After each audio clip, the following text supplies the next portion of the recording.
IELTS 15. Published by Cambridge University Press and Cambridge Assessment English 2020. This recording is copyright. Test 1. Hello, William. This is Amber. You said to phone if I wanted to get more information about the job agency you mentioned. Is now a good time? Hi, Amber. Yes, fine. So the agency I was talking about is called Bankside. They're based in Docklands. I can tell you the address now, 497 East Side. OK, thanks. So is there anyone in particular I should speak to there? The agent I always deal with is called Becky Jameson. Let me write that down. Becky... Jameson. Jameson.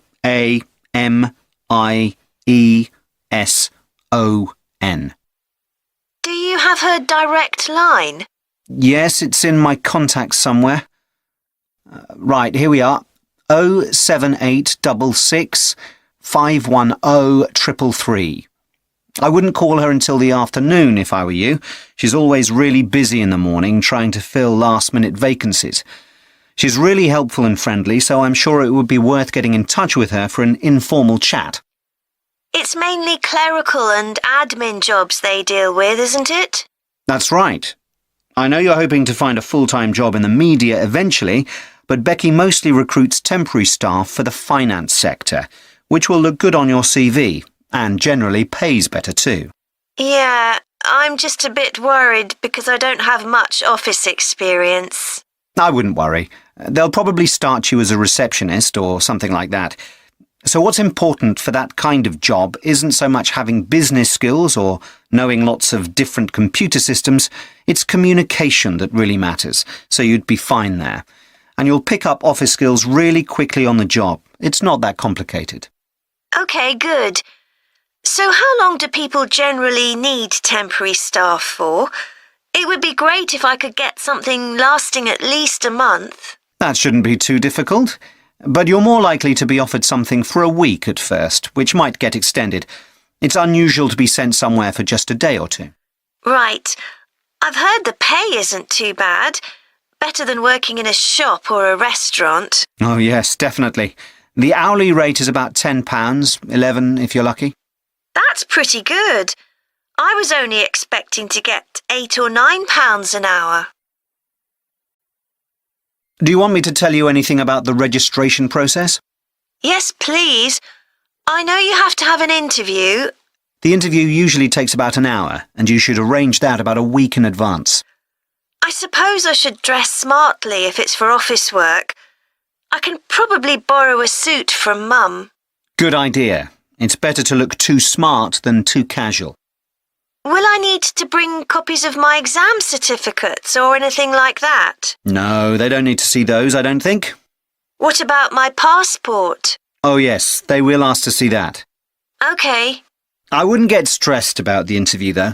It's just a chance for them to build a relationship with you, so they can try and match you to a job which you'll like.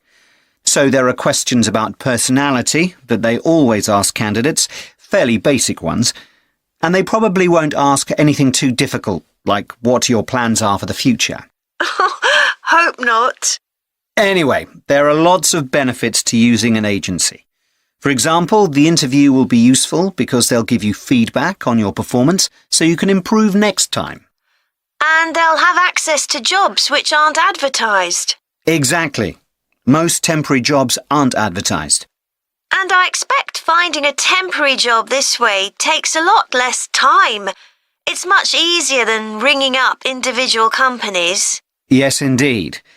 Well, I think I've covered everything. Part 2. You will hear a woman giving a presentation about a holiday on an island in Britain that her company organises.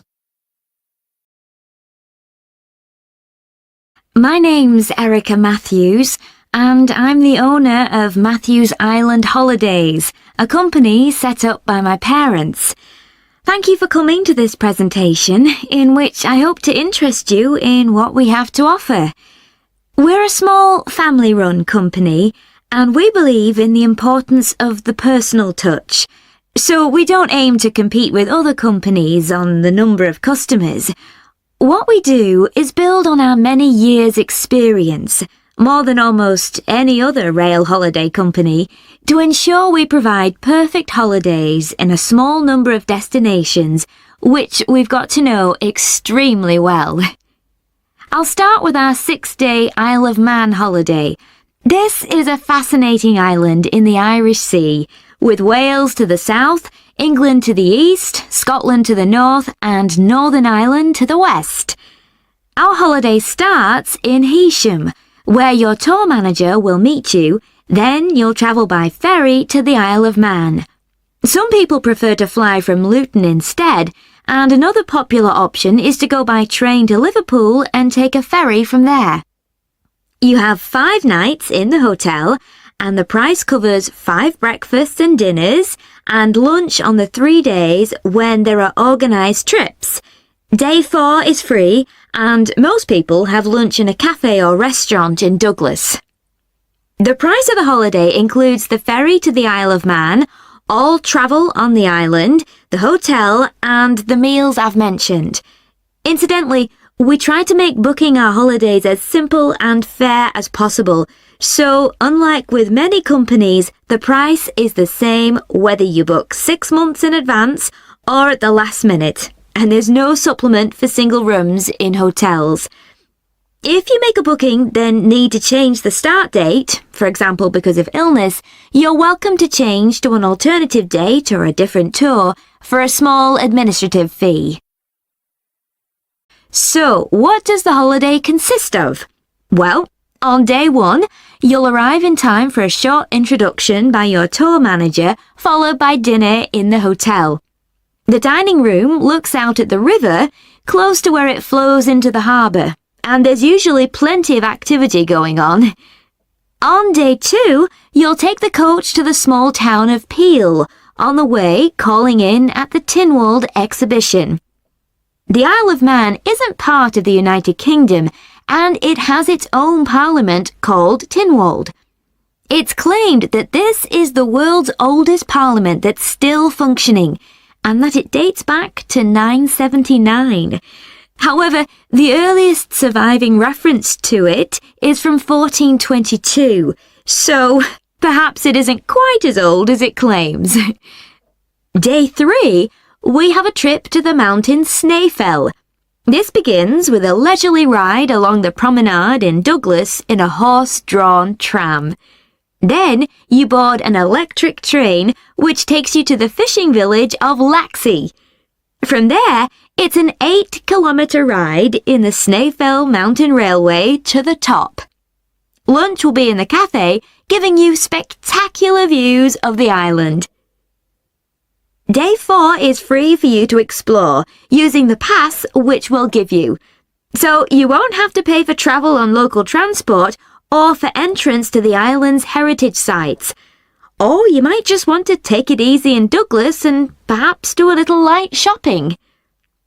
The last full day, day 5, is for some people the highlight of the holiday, with a ride on the steam railway from Douglas to Port Erin. After some time to explore, a coach will take you to the headland that overlooks the Calf of Man, a small island just off the coast. From there, you continue to Castletown, which used to be the capital of the Isle of Man and its medieval castle. And on day 6, it's back to the ferry, or the airport if you flew to the island, and time to go home. Now, I'd like to tell you... Part 3. You will hear 2 psychology students discussing the effects of the order in which the children in a family are born.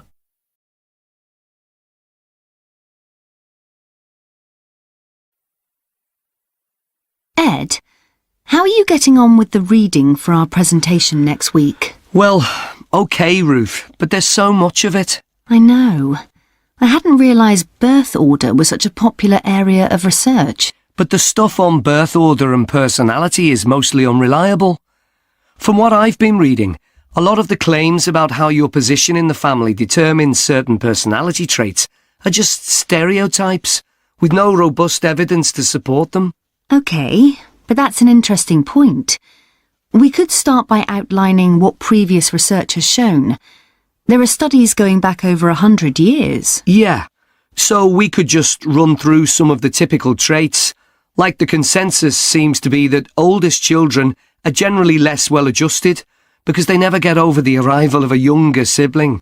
Right, but on a positive note, some studies claim that they were thought to be good at nurturing. Certainly in the past, when people had large families, they would have been expected to look after the younger ones. There isn't such a clear picture for middle children, but one trait that a lot of the studies mention is that they are easier to get on with than older or younger siblings. Generally eager to please and helpful, although that's certainly not accurate as far as my family goes. My middle brother was a nightmare, always causing fights and envious of whatever I had. As I said, none of this seems to relate to my own experience.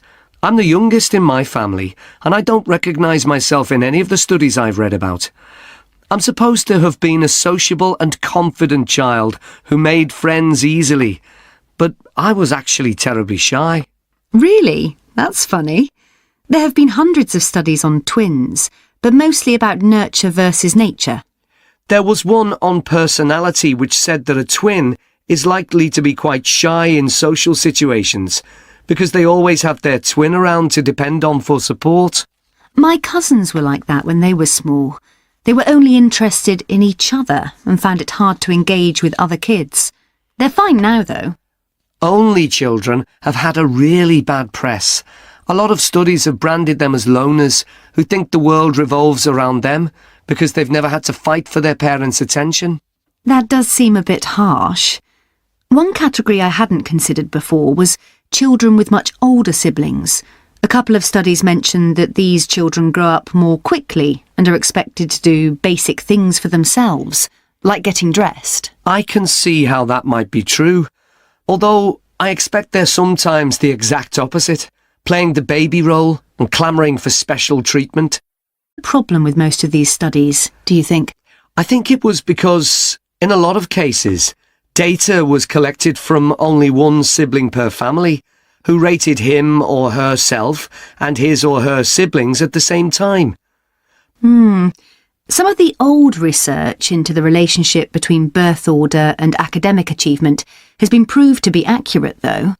Performances in intelligence tests declined slightly from the eldest child to his or her younger siblings. This has been proved in lots of recent studies. Yes, although what many of them didn't take into consideration was family size. The more siblings there are, the likelier the family is to have a low socio-economic status, which can also account for differences between siblings in academic performance. The oldest boy might be given more opportunities than his younger sisters, for example. Exactly. But the main reason for the marginally higher academic performance of oldest children is quite surprising, I think. It's not only that they benefit intellectually from extra attention at a young age, which is what I would have expected. It's that they benefit from being teachers for their younger siblings by verbalising processes. Right. And this gives them status and confidence, which again contributes in a small way to better performance. So, would you say sibling rivalry has been a useful thing for you? I think so. My younger brother was incredibly annoying, and we fought a lot. But I think this has made me a stronger person. I know how to defend myself. We had some terrible arguments, and I would have died rather than apologise to him. But we had to put up with each other, and most of the time we coexisted amicably enough. Yes, my situation was pretty similar. But I don't think having two older brothers made me any less selfish.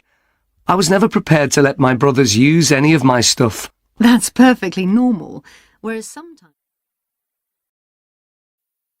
Part 4. You will hear a student giving a presentation about a type of tree known as the eucalyptus, which is common in Australia. Today, I'm going to talk about the eucalyptus tree. This is a very common tree here in Australia, where it's also sometimes called the gum tree. First, I'm going to talk about why it's important. Then I'm going to describe some problems it faces at present. Right, well, the eucalyptus tree is an important tree for lots of reasons. For example, it gives shelter to creatures like birds and bats.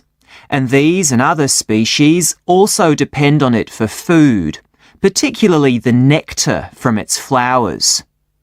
So it supports biodiversity.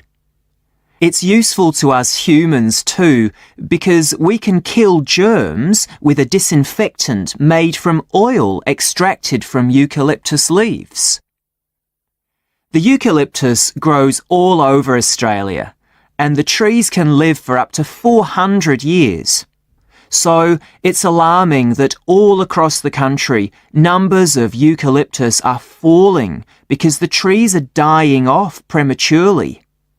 So what are the reasons for this? One possible reason is disease. As far back as the 1970s, the trees started getting a disease called Mundula yellows. The tree's leaves would gradually turn yellow, then the tree would die. It wasn't until 2004 that they found the cause of the problem was lime, or calcium hydroxide, to give it its proper chemical name, which was being used in the construction of roads. The lime was being washed away into the ground and affecting the roots of the eucalyptus trees nearby. What it was doing was preventing the trees from sucking up the iron they needed for healthy growth. When this was injected back into the affected trees, they immediately recovered. But this problem only affected a relatively small number of trees. By 2000, huge numbers of eucalyptus were dying along Australia's east coast of a disease known as bell miner associated dieback. The bell miner is a bird, and the disease seems to be common where there are high populations of bell miners. Again, it's the leaves of the trees that are affected. What happens is that insects settle on the leaves and eat their way round them, destroying them as they go, and at the same time they secrete a solution which has sugar in it. The bell miner birds really like this solution, and in order to get as much as possible, they keep away other creatures that might try to get it. So these birds and insects flourish at the expense of other species, and eventually so much damage is done to the leaves that the tree dies.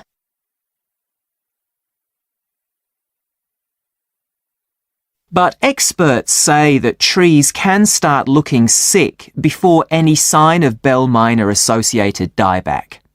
So it looks as if the problem might have another explanation. One possibility is that it's to do with the huge bushfires that we have in Australia. A theory proposed over 40 years ago by ecologist William Jackson is that the frequency of bushfires in a particular region affects the type of vegetation that grows there. If there are very frequent bushfires in a region, this encourages grass to grow afterwards, while if the bushfires are rather less frequent, this results in the growth of eucalyptus forests. So why is this? Why do fairly frequent bushfires actually support the growth of eucalyptus? Well, one reason is that the fire stops the growth of other species which would consume water needed by eucalyptus trees. And there's another reason.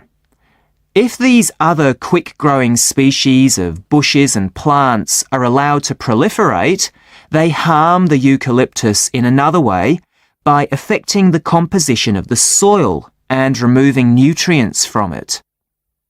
So some bushfires are actually essential for the eucalyptus to survive as long as they are not too frequent. In fact, there's evidence that Australia's Indigenous people practiced regular burning of bushland for thousands of years before the arrival of the Europeans. But since Europeans arrived on the continent, the number of bushfires has been strictly controlled. Now, scientists believe that this reduced frequency of bushfires to low levels has led to what's known as dry rainforest, which seems an odd name as usually we associate tropical rainforest with wet conditions.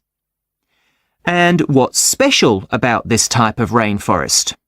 Well, unlike tropical rainforest, which is a rich ecosystem, this type of ecosystem is usually a simple one.